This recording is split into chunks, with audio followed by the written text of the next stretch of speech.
कल्पना करा, एका परीक्षेचा पेपर लीक होतो, लाखो विद्यार्थ्यांच्या स्वप्नावरती पाणी फिरतं. सुरुवातीला सरकार शांत राहतं, नंतर विद्यार्थी रस्त्यावर उतरतात. आंदोलन दिल्लीपासून देशाच्या कानाकोपऱ्यापर्यंत पोहोचतं.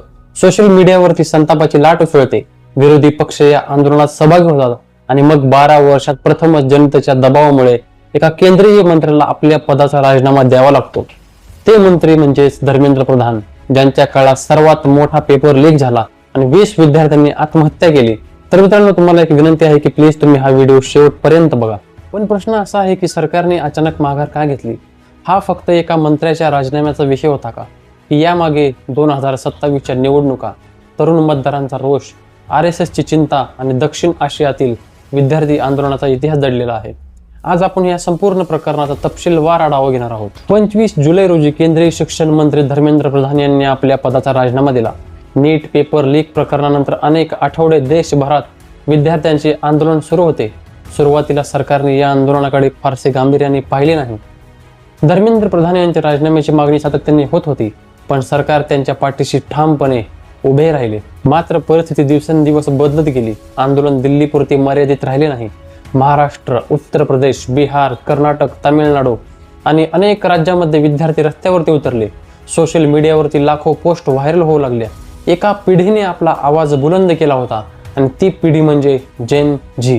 राजकीय विश्लेषकांच्या मते 2024च्या निवडणुकीनंतर सरकारचे राजकीय गणित आधीच बदललेले होते. कमी बहुमतामुळे सरकार कोणताही मोठा जनाक्रोश दुर्लक्षित करण्याच्या स्थितीत नव्हते. विशेष म्हणजे हा संताप देशातील त्या वर्गाकडून होता ज्याला भविष्यातील मतदार म्हणून सर्वाधिक महत्त्व दिले जाणार होते, आणि तो म्हणजे तरुण वर्ग. सरकारसमोर आणखी एक मोठी समस्या होती. संसद अधिवेशन सुरू होते आणि डिलिमिटेशन सारखी महत्त्वाची विधेयके पुढे येण्याची तयारी सुरू होती.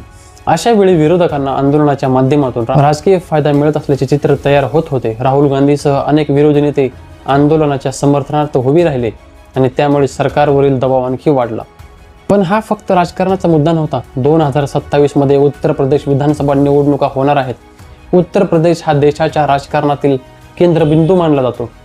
तर लाखो तरुण मतदार नाराज झाले तर त्यांचा परिणाम पुढील निवडणुकावर होऊ शकतो.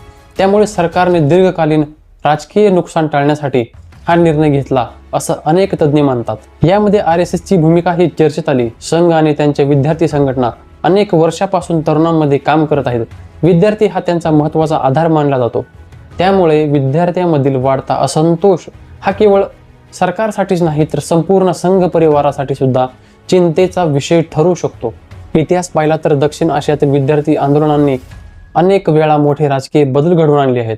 बांगलादेश, श्रीलंका आणि नेपाळमध्ये विद्यार्थ्यांनी सरकारांना मोठे आव्हान दिले. भारताची लोकशाही अधिक मजबूत असली तरी अशा घटनांचा विचार सरकारने नक्कीच केला असण्याची शक्यता राजकीय विश्लेषक व्यक्त करतात. या संपूर्ण घटनेतून एक गोष्ट स्पष्ट होते. आजच्या काळात सोशल मीडिया, जनमत आणि तरुणांची एकजूट ही कोणत्याही सरकारसाठी दुर्लक्षित करण्यासारखी गोष्ट राहिलेली नाही. लाखो विद्यार्थ्यांच्या प्रश्नापासून सुरू झालेली ही लढाई अखेर देशाच्या सर्वोच्च सत्ता केंद्रापर्यंत जाऊन पोहोचली.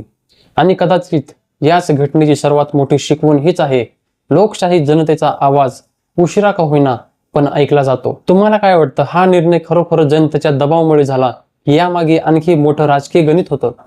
तुमचं मत कमेंटमध्ये नक्की सांगा आणि आपल्या व्हिडिओला लाईक करा आणि सबस्क्राईब करायला विसरू नका.